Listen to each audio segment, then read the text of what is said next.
Hi, good afternoon, everyone. Welcome to Vyap's Growth Series. Hope keeps us afloat in midst of turbulence. It helps us believe in our strengths in an ocean full of weaknesses.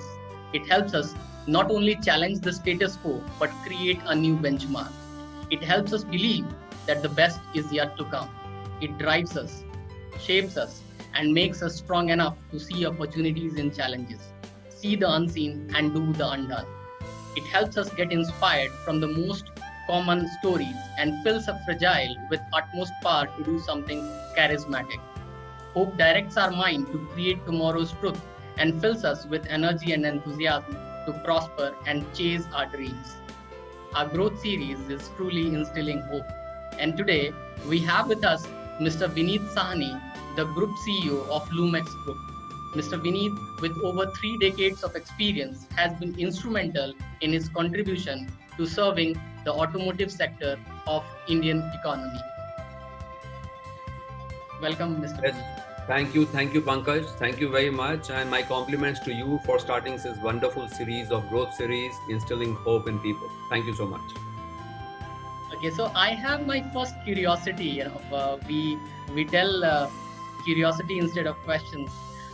The first curiosity is, what are the growth prospects of auto ancillary industry in quarters to come amid the prevailing state of confusion created by the pandemic? Yeah, I think this is one of the most relevant questions, Pankaj, today, and most of the people want to know about it, and I can share with the little experience that I have in auto industry. I see. The first answer is it is very positive. This is the conclusion. I want to start from there. Personally, I see a lot of growth happening in the months to come, and we will see a rebound. And what I call it would be a V-shaped curve. We came down very steep because of pandemic, but we are going to bounce back and probably by end of this year cross the pre-pandemic situation. To give you an example, like in April, for the first time in the history of automotive, at least I haven't seen it, 3 decades in automotive, we had zero revenue, nothing, no revenue, no sales because there was a lockdown. But in May, it came back a bit, and we came to around 5% of the pre-COVID revenue. June, we are immediately to around 40-45%, right? July, we are hoping to around 60-65%. Now, the rebound is pretty steep. And this is actually, people did not anticipate this rebound. But as you know, things do come back. There is a power of creativity after disruption. And there is a lot of rural demand which has come. And therefore, companies which are serving in the rural areas, there the demand is there, generated in automotive segment, both in two-wheelers and four-wheeler segment. And we personally see a rebound coming in. And by end of year, during the festive time, we feel that the situation should be absolutely normal and pre-COVID times. Okay, so that's a great hope with us. In fact, my second curiosity comes from the first curiosity itself, because auto business has seen as one of the most hit segment, during this pandemic. So, do you see the consolidation of auto component biz, or are you seeing newer players joining in because of changing norms, new technologies, and the way a vehicle is perceived? Yeah, very relevant question in the wake of things that are happening in India. And I will answer both these questions first. The first question you said was, are you seeing the consolidation happening? The answer to yes to this question is yes. Because what has happened is only the fittest player who were financially sound, or the companies which had a sound management or good leadership, those companies would survive.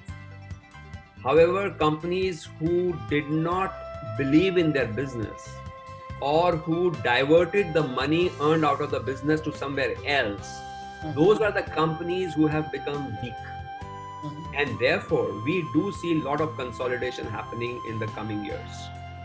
And I think that would be good for industry also. Because today, the kind of demands on quality is coming in, and the global global compliance on regulation, you need a very sound management and sound organization to run the business. Coming to your second question, you said that due to the changes happening in regulations, do I see the new players coming in? The answer is yes, a big yes actually. Because the new regulations in automotive bring us to the global platform. Our vehicles will become compliant to global regulations. And our new regulations are equivalent to what is happening anywhere in the world globally. So that means that our market will become ready to export, which it was not in the past, because regulations were not meeting the global standard.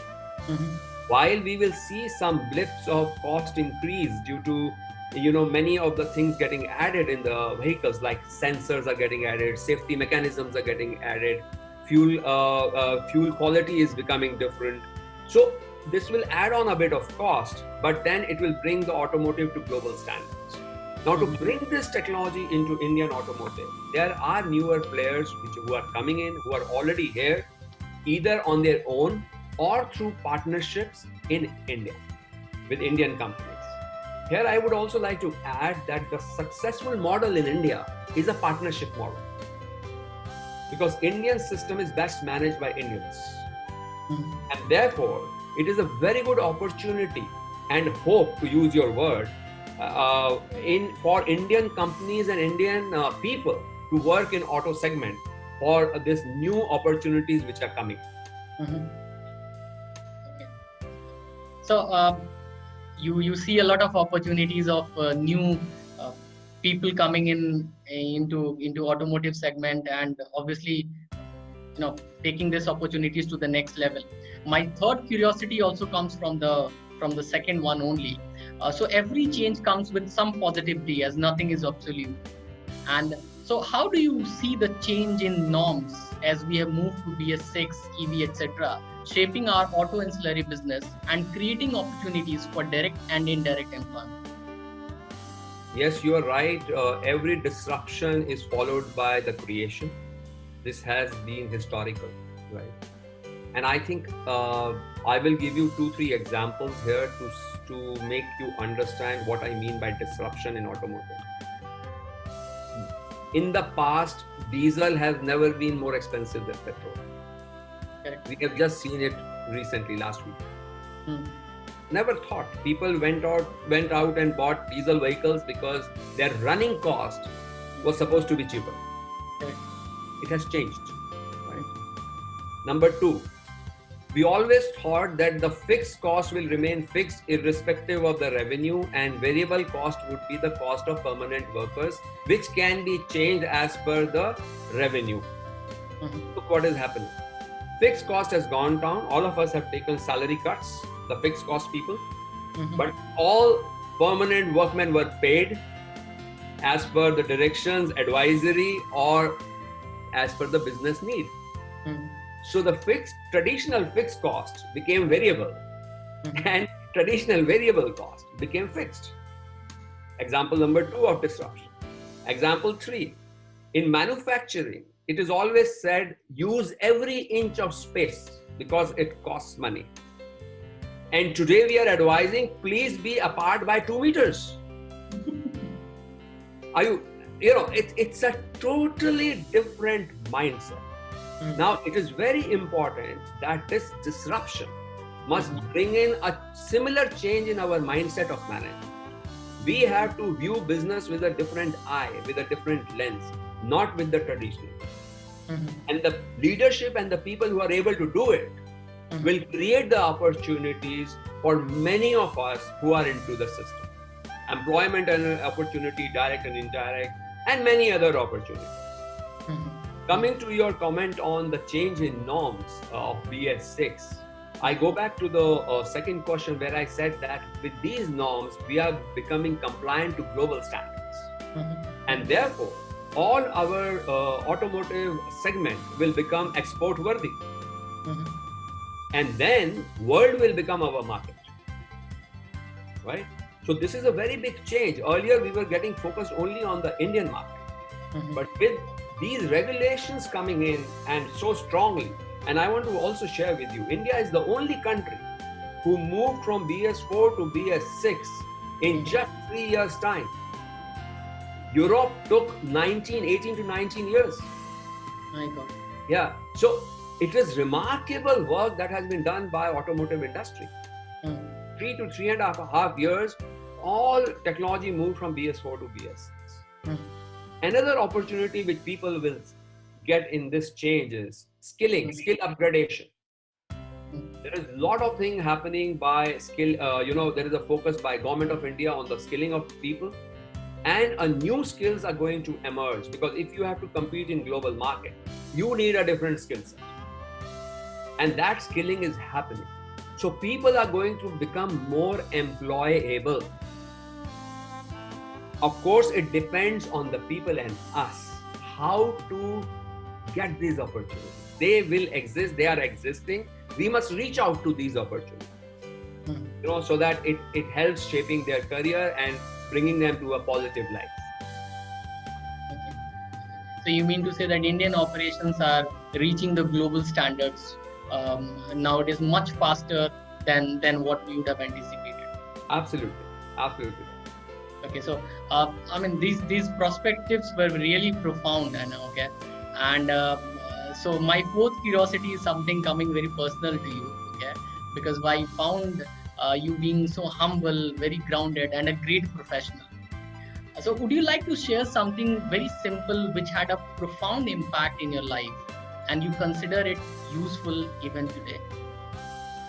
Yeah, there are many stories. I would like to share maybe 3 of small stories if you have some time. I'm sure it will influence. One I call a 10 rupee story, which is my story, right? Okay. It was like, I relate to the financial management that I do in the organization, and sometimes I reflect upon it, on myself, how and why I am doing that. And it goes back to my college days in the hostel, and we used to get a paltry sum of money from the parents to run for the monthly amount. And I still remember the money got over a couple of days before the new consignment was to come from my father. So, and I had 10 rupee left in my pocket. At that time, this NEFT RTGS did not exist. But I resisted the temptation to ask for money from anybody. And I managed 2 days with that 10 rupee. Skipping a meal or having just a bun and an omelette sitting by the small child who used to make it outside the hostel gate. At that time, it was 5 rupees and 50 paisa with 1 bun and an omelette. So with that, I could manage 2 days. But that actually translates to financial prudence word in business later years in your career. Right. So that's something which helped us. Very small thing, but it actually helped me. A second story I always give is a story of 3 students. Right. And this is one of my favorite examples. So 3 students getting same marks, 95 out of 100, but through 3 different means. One student does the cheating. It happens in many parts of our country. And gets 95 marks out of 100. Second student works very hard and diligently throughout the year and gets 95 out of 100. The third student plays a fluke blind. Okay, A, B or C, whatever he feels, right? He doesn't know. But gets 95% marks out of fluke and sheer luck. So my question, others and myself, which out of the 3 students would feel most satisfied and with the highest sense of achievement and will be consistent in his life? And the answer is student number 2. Though the result is the same, which is seen by the external world, all 3 got 95 out of 100. But the sense of achievement and the future consistency are different out of 3 individuals, which only they know. Correct. So student number 2 gets that the best sense of achievement and succeed in life. That is the power of hard and diligent and consistent work. Third simple example is how to be at peace with yourself so that you can sleep well. And here I give a small example of, if you go out and you find a 100 rupee note on the road and no one is watching you, you pick it up, come back, and when you are going to sleep, your conscience will going to give you a small reminder. Was it right that you did? Now, two ways you can address that. One, you can rationalize yourself. Yes, somebody else would have picked it up. So I picked it up, so what?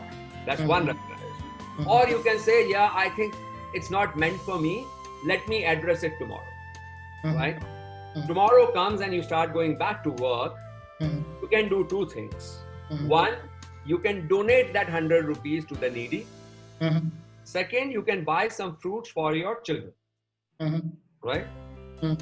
The effect on the sleep is different on the second day. If you have donated that money, you sleep with clear conscience. But if you have given those fruits to your children, your conscience will feel, maybe I didn't do something right. I hope his health does not deteriorate. Now, this is the difference in doing right things. Nobody is watching you, but your conscience is. So this third aspect, bring a guide and a mentor within yourself, and we have to listen to our own voice to go ahead in life. So this is the third point I think that would be of interest. Your views are inspiring many, I would say that. So this will help us believe that realization of dreams can happen if we chase it with right vigor, attitude and conviction. So this was views of Mr. Vineet Sahni. Thanks Vineet for being with us and enriching our growth series. It was a delight interacting with you. Thank you, Pankaj. You have taken me decades ago and I enjoyed this journey with you. Thank you so much.